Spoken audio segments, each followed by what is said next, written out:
Even the lion can be bound by the threads of a spider's web. It's an old African proverb, and right now, it's becoming reality in Ivory Coast. On May 21, 2025, something powerful happened in Abidjan. The streets were alive with unrest. Videos flooded social media showing crowds marching, voices raised in defiance, and whispers of something far bigger: military maneuvers, internet blackouts, and even rumors of a coup attempt. Then suddenly, silence. The same global media that rushes to cover distant conflicts had nothing to say. No headlines, no breaking news. As if a mute button had been pressed on an entire nation. A cry for freedom buried in digital shadows. But one truth remains: when people unite, even the strongest systems can shake. And what happened in Abidjan might just be the beginning of something far greater across the continent. Is the lion starting to feel the pull of the web? Let's break it down. We're delving deeply into what they don't want you to know today. We're revealing the Ivory Coast catastrophe today, which has African revolutionaries jubilant and Western forces panicking. The events that transpired or are being claimed to have transpired in Ivory Coast are not limited to a single nation. Rather, they involve a chain of events that have the potential to overthrow an entire system of governance that has been suffocating Africa for many years. Reports begin to circulate on social media on May 21, 2025. There are reportedly thousands of Ivorians living on the streets. There have been reports of burning government buildings. Nationwide problems with internet connectivity. Between May 19 and May 20, many casualties, including people terminated, have been recorded. However, this is where things start to get weird and interesting. Why these reports went viral on Facebook, WhatsApp, and X? These events were not verified by any significant international news organization. Nothing. Reuters, BBC, Al Jazeera, all silent. You may be thinking, maybe it didn't happen. But wait while I ask you a question. When was the last time the Western media was reluctant to cover turmoil in Africa? Has there ever been a time when they failed to depict Africa in turmoil? Unless this was the kind of rebellion that threatens rather than advances their interests. Or unless this was not the mayhem they wanted you to witness. Because, based on the tales that did make the rounds, something extraordinary was taking place. The Ivorian people were enjoying the prospect of military intervention rather than merely demonstrating. It was said that they were anticipating a possible coup. We must get back to how it all started so we can perfectly understand the storm that is taking place in Ivory Coast. April 16, 2025. A date that nearly changed the course of African history forever. A silent but deadly plot was unfolding. A conspiracy so dangerous, it aimed to assassinate President Ibrahim Traore and plunge Burkina Faso into chaos. But this wasn't just betrayal from the shadows. It was a coordinated alliance between internal traitors and terrorist networks, ready to attack civilians and the military alike. The plan nearly succeeded, until something remarkable happened. Loyal soldiers within the Burkinabe military refused to sell out their country. They exposed the plot. But the danger didn't end there. Here's where things take a disturbing turn. The mastermind behind the coup. He fled, not into hiding, but into the arms of another African state. Welcomed, not punished. Why would Ivory Coast shelter someone who tried to destroy Burkina Faso from within?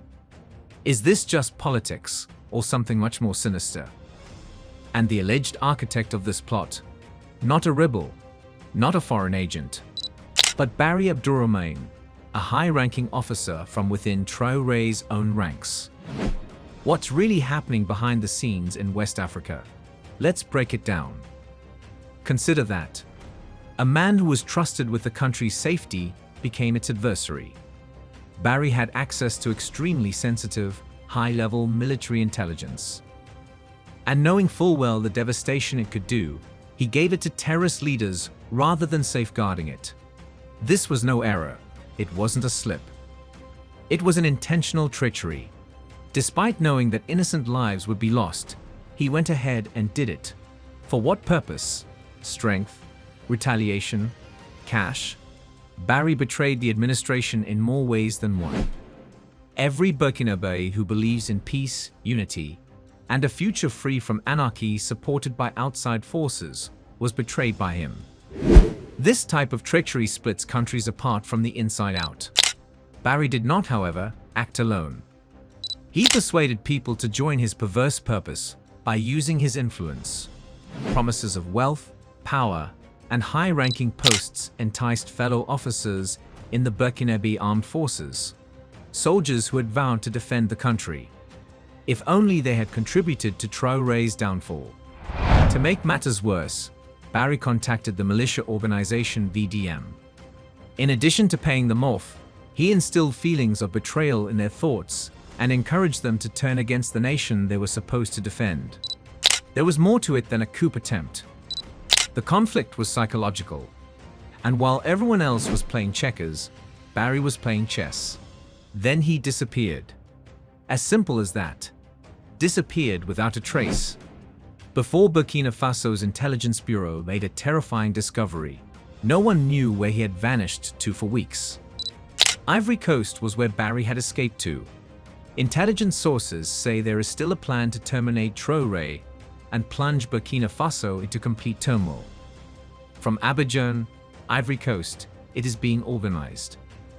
The new objective: to attack prior to June 2025. This goes beyond simple treason. It's a covert conflict. And time is running out. Thus, on April 16th, they failed. However, they simply rescheduled the date rather than resigning. As of right now, the new deadline is before June 2025. It's more than just concerning. It's devastating. We have blamed the West for causing chaos and division in Africa for many years. But what do you do when your own people are the ones wreaking havoc? These inhabitants of Burkina Faso have betrayed all that their nation has to offer.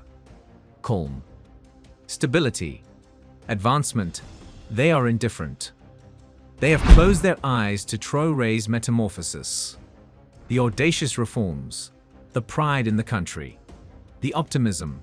Why?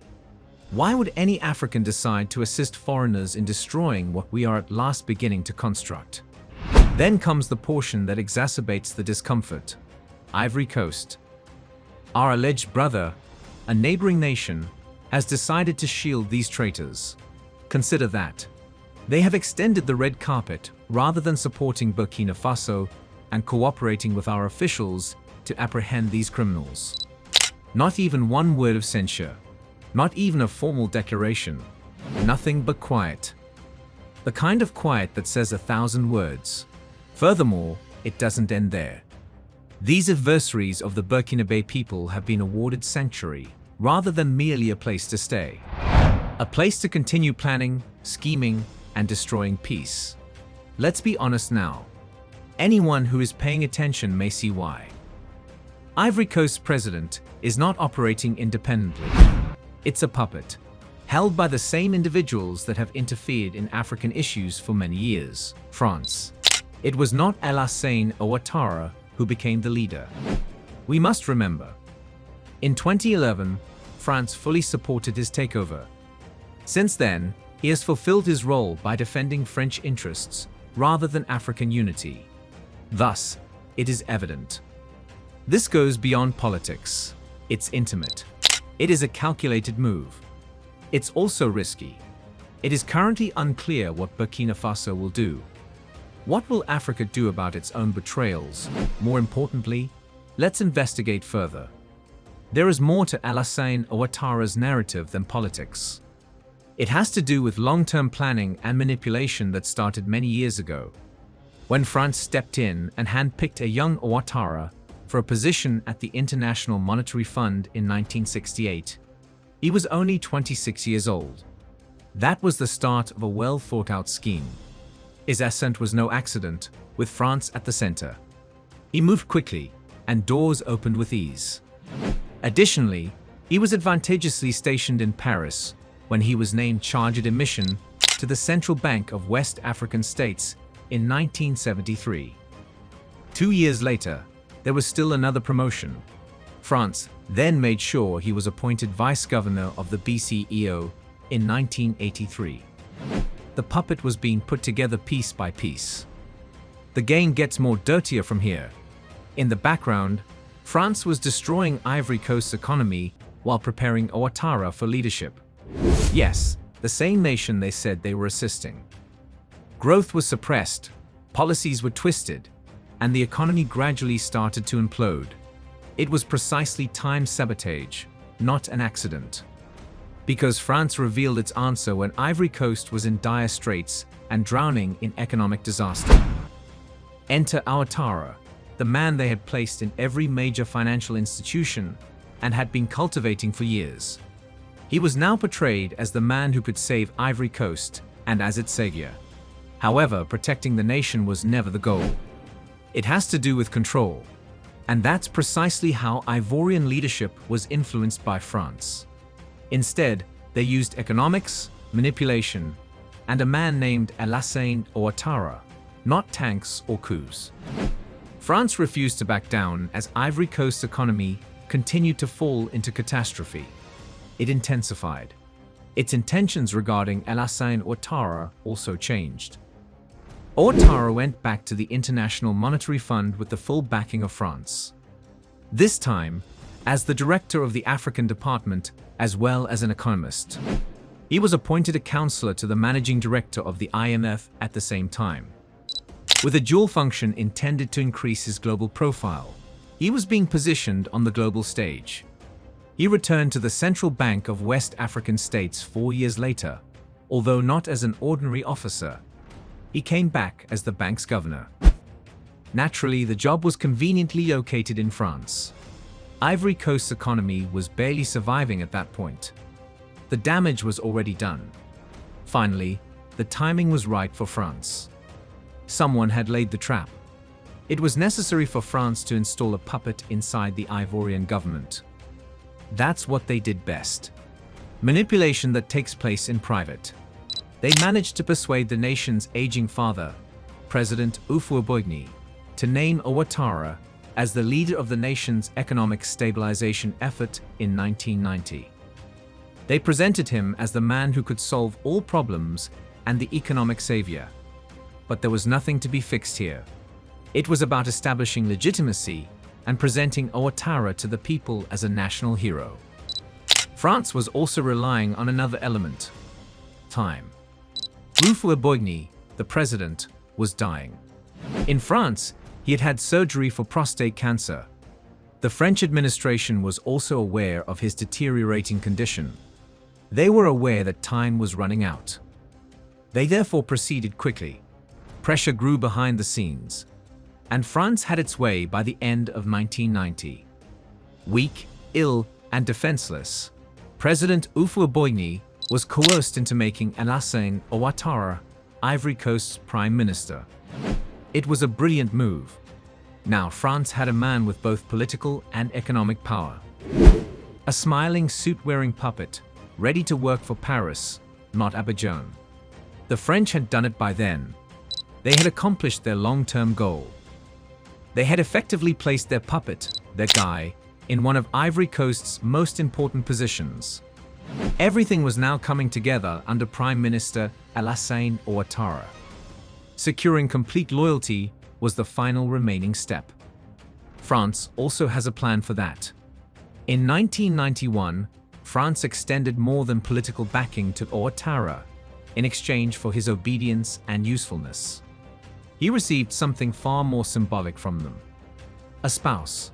In that year, Ouattara wed Dominique Claudine Nouvelon, a French woman with strong ties to France's aristocracy. This was more than simply a love affair. The seal was political, an enforceable agreement, a declaration to the world that France's destiny was now inextricably linked to Ouattara's. However, few individuals are aware of this section. This union was not merely a joyous occasion, it was approved. Not even the former French president himself disapproved of it. The wedding was really officiated by Nicolas Sarkozy, who was the mayor of Neuilly-sur-Seine at the time. Yes, the same Sarkozy who would go on to become France's president. What type of African leader then requires the French presidency's consent to be married? It was more than just a wedding. Ouattara's status as France's man in West Africa was formally confirmed. In life as well as at work. It was more than a token gesture for Sarkozy to officiate Ouattara's wedding. It was a sneak peek at what was to come. Because years later, Sarkozy would be instrumental in ensuring that Ouattara would not only serve France, but also become the president of Côte d'Ivoire. But it took time for that power grab to occur. France had a plan, and they followed it exactly. Once Ouattara had secured the Prime Minister's office, the next objective was obvious: the White House. So what was done by France? To make room for him, they started reshaping the political landscape. Every individual who would pose a threat to Ouattara and who did not support France was deliberately eliminated or discredited one by one. It made no difference whether they were inside or outside the administration. You were dealt with if France thought you posed a threat to their puppet's ascent. Then, in 1990, the nation held its first multi-party elections. A turning point. An opportunity for democracy to establish itself. But what took its place? The sole genuine opposition candidate, Laurent Gbagbo, and his wife, Simone Veil, were imprisoned as part of Ouattara's first actions as Prime Minister. It had nothing to do with law and order. The goal was to eradicate competition. The goal was to ensure that the Ivorian people would never be able to select a leader who was not accepted by France. Because serving the Ivorian people was never Ouattara's actual role as Prime Minister. Its purpose was to safeguard France's strategic, political, and economic interests. He was in charge of more than simply a government. He was carrying out a foreign plan. Additionally, Paris was pulling the strings. Côte d'Ivoire was in a state of disarray following the death of President Houphouët-Boigny. And Alassane Ouattara took the initiative amid the turmoil. Ouattara attempted to take over the presidency against the desires of the late president, who had personally selected Henri Konan Bédié as his legitimate heir. He didn't hold off. He made no consultations. He merely named himself the heir. Naturally, France was right behind him, prepared to fully support their puppet. The Ivorian people, however, they were in Bédié's rear, because they did not consider Ouattara to be their own. He was viewed as alien, culturally as well as politically. Many Ivorians questioned his devotion because of his close ties to France, the former colonial master. Did he really look Ivorian, or only the instrument of France? Fortunately, the voice of the people won out. In 1993, Bédié became interim president and dealt a severe damage to Ouattara's aspirations and France's objectives. However, France was not finished. For a fresh start, they dragged Ouattara back to the international scene. He was named one of the IMF's 3 deputy managing directors in 1994. Yes, a position of prestige, but more significantly, a position of strategy and power. When the time was appropriate, France knew they would give him another call. And they did. France required Ouattara to return to Ivorian politics in 1999. However, there was one issue, a secret that has been subtly concealed in official accounts. Not all of Ouattara is Ivorian. His origins are in Burkina Faso. And even though it might not appear important at first, this information influenced everything. He was disqualified from the 1995 presidential election because of it, and Bédié declared victory once more. Here's the twist though. That Burkina origin could possibly account for a current event. Ouattara's meddling in the affairs of Burkina Faso. On behalf of France, not out of fraternity, but out of strategy. And believe me, we will shortly explore that link in greater detail. Everything altered once more just when it appeared that the dust was beginning to settle. The People's Choice, President Henri Konan Bédié, was abruptly deposed in a military coup before the 2000 elections could even be held. The specifics of what transpired behind the scenes are yet unknown. However, the timing. It's too good to pass up. 4 months after Alassane Ouattara left the IMF and went back to Ivory Coast, there was a coup. Is it a coincidence? Perhaps.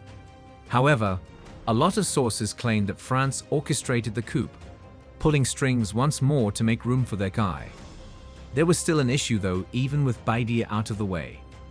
Because of his Burkinabe origins, Ouattara was still not allowed to run in the 2000 elections. Who then prevailed? Ouattara had imprisoned Laurent Gbagbo years before. The roles had been reversed. When Gbagbo gained power, France was incensed. Furthermore, France doesn't act out when it's upset. It fights an economic battle. France employed every available weapon to weaken Gbagbo over the course of the following 10 years. They sought out to undermine his presidency, not just to criticize it. To place Ivory Coast in a financial bind, they mobilized Ouattara's supporters within international organizations, including the IMF. The aid was stopped. Loans were stopped. The restructuring of debt was undermined. The objective: make Gbagbo appear like a failure by isolating him. However, economic warfare was not all that France accomplished. The civil war broke out in 2002, barely 2 years into Gbagbo's administration. And once more, it is impossible to overlook the pattern. It is generally accepted that France supported the uprising by providing weapons to Ouattara's supporters in the northern areas. They weren't merely renegade combatants. They were positioned with the intention of causing havoc and dividing the nation. Does that sound familiar? Because history isn't all that this is. They are currently using the exact same playbook. Destabilization, a puppet in the wings, and foreign hands lurking in the shadows in Burkina Faso. How often will Africa fall into the same trap, is the question. The ensuing pandemonium wasn't a coincidence. It was designed. Armed and trained, Ouattara's northern rebels committed willful acts of bloodshed. The outcome? Côte d'Ivoire was split in two by a severe civil war. Ouattara's soldiers took control of the north. The south continued to support Laurent Gbagbo, the democratically elected president. This was the ideal pretext for France to intervene. French troops were sent to support their man in the north under the guise of bringing peace back, but they were actually used as power enforcers rather than peacekeepers. Nevertheless, the conflict continued for almost 10 years. 10 years of carnage, ruin, and bloodshed. A whole generation raised in war. A destroyed economy. A country in ruins. Then, amid the devastation, a presidential election was held in November 2010. The people were worn out, fatigued, and in dire need of anything that even somewhat approximated optimism. At that point, France's last card was played. They said that Alassane Ouattara, the man responsible for the divide and the conflict, was the savior. Ouattara mounted a last offensive with French military assistance and international support. He swept the nation with his army of rebels. They didn't run for office, they prevailed. It wasn't clean though. The country burnt for more than 3 months. The French-backed rebels of Ouattara and Gbagbo's soldiers engaged in fierce combat. Abidjan, the commercial center of Côte d'Ivoire, turned into a battlefield as the death toll increased. Then the most eerie chapter began. A path of misery was left behind as Ouattara's forces marched on the presidential residence. There were thousands of civilians terminated. More than 1,000 people were slaughtered in one town alone. Innocent lives. Deleted. And this? Was this the man France referred to as a savior? A leader who rose to power by mass murder, foreign forces, and civil war. This was not freedom. Under the appearance of democracy, it was a hostile takeover. Now, he is treating Burkina Faso in the same manner. The puppet, the master, the playbook, and the country are all the same. Nevertheless, Laurent Gbagbo did not die easy despite all the carnage. He held his ground along with devoted Ivorian soldiers. When the opposition became too great, what did Ouattara do? He contacted Nicolas Sarkozy, the current president of France, and an old acquaintance. Suddenly, the last act was underway. On April 3, Sarkozy transformed a posh hotel in Abidjan into a command center and directed French elite forces to defend Ouattara inside. Then, Sarkozy dispatched 1,500 French soldiers to Gbagbo's home without any directive from the Ivorian people. They completely destroyed it rather than merely encircling it. The helicopter hits, rockets from tanks. There was only rubble left of the presidential mansion. After Gbagbo was ultimately apprehended, Alassane Ouattara, a puppet of France, was formally crowned king in 2011. Furthermore, Ivorians have never held sole authority over Ivory Coast since that day. Behind the scenes, France has been discreetly and craftily pulling threads. The same pattern is currently being observed in Burkina Faso. Simply consider it. Traore isn't your average leader. He is the worst nightmare facing France. A fearless, unrepentant anti-imperialist who shared Thomas Sankar's background. He has the audacity to refuse France. Their lies have been exposed by him. The worst part is that he has sparked a revolution in the Sahel that is changing the course of African history. France has lost control due to Traore and the military leaders of Niger and Mali. No more Niger uranium. Burkina Faso will no longer produce gold. France is enraged. What do they do then? They return to what they are most familiar with, both puppetry and destabilization. The conspiracy to assassinate Traore. The rebels, the Ivory Coast's safe sanctuary. The playbook is the same as before. Make things chaotic, fund insiders, keep the traitors safe, and use a puppet in place of the revolutionary when the time is appropriate. The world is watching though this time. Africa is observing. And what is France doing is no longer the question. Will Africa allow history to repeat itself? That is the true question. Or will the cycle be broken at last? What better instrument could France use than their own puppet to overthrow Traore and retake Burkina Faso, Ivory Coast's president? For months, President Traore has been raising the alarm about Ivory Coast's collaboration with France to destabilize Burkina Faso. However, he was not believed by many. They believed it to be only political bluster. The fact is now indisputable. The traitors who planned Traore's murder had escaped to Ivory Coast. Why? Because the whole plan originated there. The commands originated there. This is the portion that clarifies things even further. Burkinabe-born President Ouattara is France's devoted enforcer. Indeed, Ouattara has a direct connection to Burkina Faso. There, he has relatives, enduring relationships, networks. Who better to launch the mission than someone with one foot in Burkina Faso and one in Côte d'Ivoire when France approved dealing with Traore and regaining control? We think that's what occurred. The evidence is starting to support that. A president who is a puppet, a foreign boss, and a clandestine effort to silence one of Africa's remaining anti-imperialist voices. This time, however, the scheme is revealed.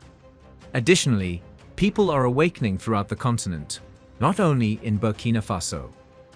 President Ouattara of Ivory Coast, who had the financial and political support of France, not only provided sanctuary to the traitors who were aiming for Burkina Faso, but he also established an operations center for them. Access to Ivorian riches, state protection, and the opportunity to develop a comprehensive strategy to overthrow President Traore and destabilize the entire country were all granted to them. However, something unexpected occurred. The plan didn't work, and now, under Ouattara's protection, these traitors had immediately returned to their operational base in Abidjan, where they are hiding in plain sight. In addition, Traore has recently been the target of Ivory Coast. There have been negative articles on Traore in the Ivorian press. He has been regarded as a dictator. They have accused him of being incompetent in an effort to damage his reputation. He has been charged with committing genocide. You might also be interested in learning that Ivory Coast has previously been a part of coup attempts against Traore. Reports state that Ouattara has conspired with France to overthrow President Traore in at least 3 coup attempts in neighboring Burkina Faso. According to reports, Ouattara transferred French money to rebellious soldiers in the Burkina Faso army in order to help overthrow President Traore. And for this same reason, in front of thousands of people at the Palais des Sports in Ouagadougou, President Ibrahim Traore made a daring warning last year that many initially disregarded, but is now turning out to be tragically accurate. Traore didn't hold back when speaking. He exposed the real enemy, not just terrorists, but also the imperialists who lurk in the shadows and sow discord. He accused France of seeking to destabilize not only his country, but the entire West African area by stealing from Burkina Faso. We have nothing against the Ivorian people, but we have something against whoever governs Ivory Coast, Traore stated unequivocally. He revealed a contentious assertion at the time that there is an operating center in Abidjan with French funding and support from Benin and Ivory Coast whose goal is to destabilize Burkina Faso. Many at the time referred to it as paranoia. But now that the traitors have fled directly to Abidjan, take a look. The same city Traore forewarned about, the specific plan he mentioned, has gradually come to pass. This leads us to the terrible truth. What sort of Africa do we inhabit? In which a nation collaborates with outside powers to demolish another. We frequently declare our desire for unity, but how can we achieve it when treachery has turned into a commodity? The crux of Africa's dilemma is when politicians like Ouattara are prepared to sell off their neighbors in order to gain power. Although our borders may claim sovereignty, our behavior frequently shows that we are weak, fragmented, and subject to manipulation. When will we find out? We will continue to be trapped in the same circle of foreign control, internal turmoil, and stolen futures as long as traitors inside our ranks and Africans like Ouattara are prepared to abandon their people for their own benefit. 3 secret events have occurred in Ivory Coast that are now ingredients of the downfall of Ouattara. Ingredient number 1. A covert military transaction that nobody asked for.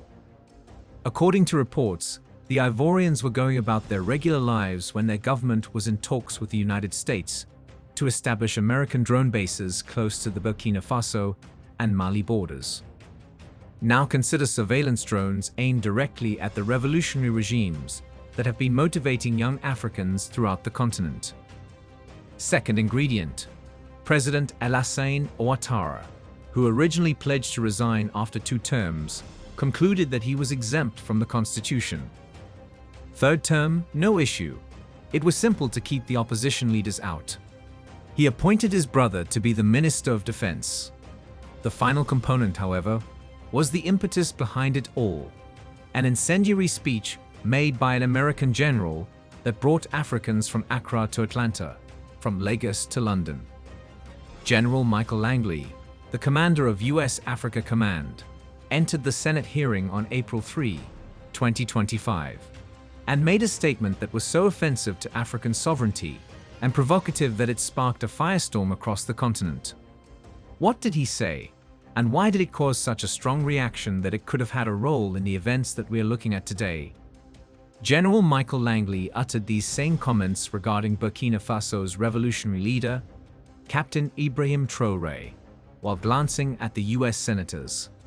Absolutely, Chairman. I see this, and I don't mind calling them out, but Captain Traore and Burkina Faso, as they know that both, whether it's their gold reserves, that is all those proceeds are just in exchange to protect the junta regime. Wait now. No African leader is like Captain Ibrahim Traore. Captain Ibrahim Traore has accomplished what many believed was unachievable in contemporary Africa after assuming office in 2022. He took his nation's gold mines away from foreigners and nationalized them. He constructed the first gold refinery in Burkina Faso, which allowed them to process their own wealth rather than exporting raw materials to Europe. Despite several assassination attempts, he survived. He declared to the world that the resources of Africa belonged to Africans and established a military alliance with Mali and Niger. General Langley attacked the notion that Africans cannot handle their own money without Western supervision when he accused Traore of abusing gold reserves. It was a thundering and quick response. Protests broke out in African cities. From Detroit to London, the diaspora mobilized. General Langley's remarks were deemed a betrayal of his African roots in a video message given by his ancestral town in Senegal. However, this is where our story takes a surprising turn. Can you guess where General Langley chose to go a few weeks after making these divisive remarks? Ivory Coast.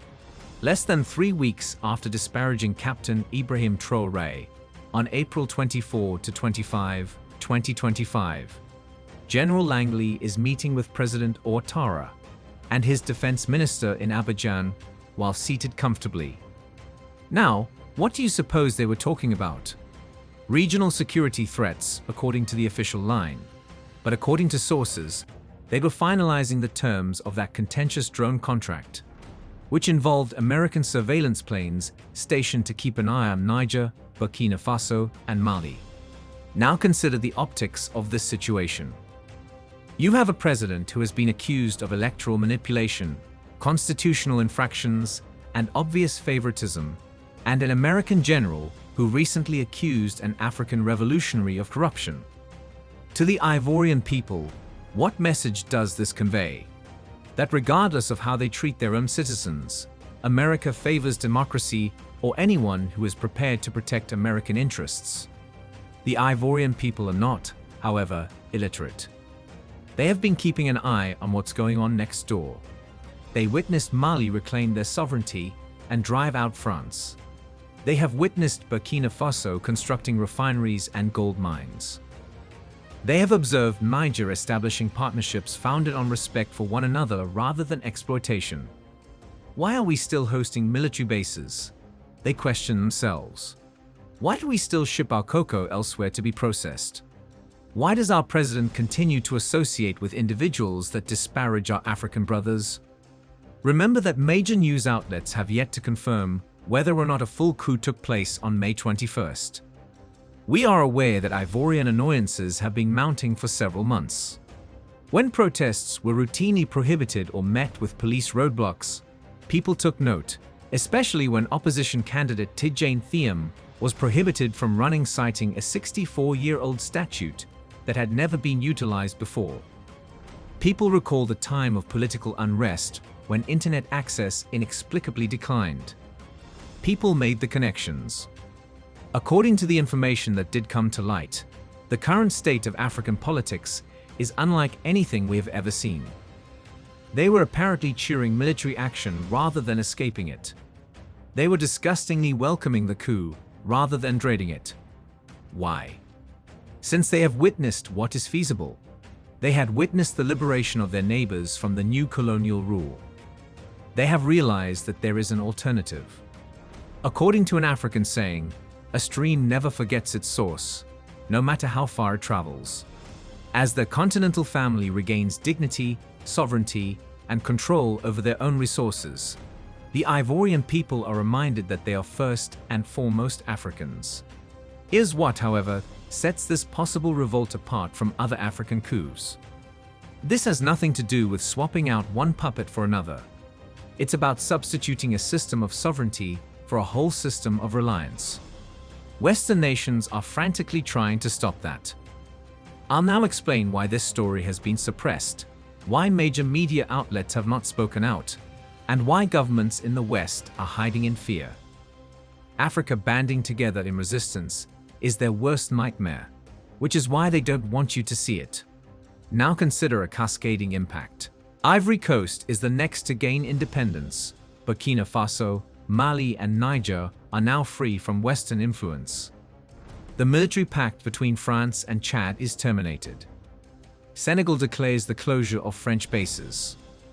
What would happen if Ivory Coast joined the Sahelian States Alliance, expelled foreign military installations, began processing its own cocoa and took control of its own resources. Ghana begins to inquire. Togo starts to reevaluate those drum-based ideas from the United States. In West Africa, the whole Western plan falls apart. What happens if nations in East Africa realize they can live without the armed presence of the West? When countries in Southern Africa realize they don't need foreign companies to process their minerals, what will happen? Imagine an Africa where South African gold supports currencies, where Congolese cobalt powers African technology, where Nigerian oil drives African growth, and where Ghanaian cocoa is processed in Ghana. They don't want you to see what's going on in Ivory Coast, because each successful African rebellion increases the likelihood of the next one. There has undoubtedly been a mental takeover throughout Africa. This is the reality they do not want you to know. The idea that their riches must benefit multinational firms is no longer acceptable to young Africans. They no longer think their leaders have to submit to foreign generals. They no longer agree that those who have never been in their position should decide their destiny. Instead than taking place in presidential palaces, the true coup is taking place in the minds of Africans everywhere. Africans are rebelling against mental colonization everywhere, from the 8 hubs in Nairobi to the diasporan communities in London, from the colleges in Accra to the markets in Lagos.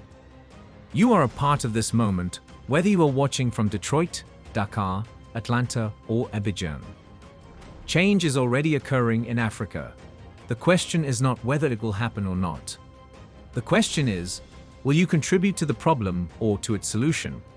I therefore ask that you share this informative video, and more significantly, this viewpoint, as every African person, wherever they may be in the world, realizes that our resources, leadership, and future do not need to be determined by outside forces. The movement continues to gain momentum.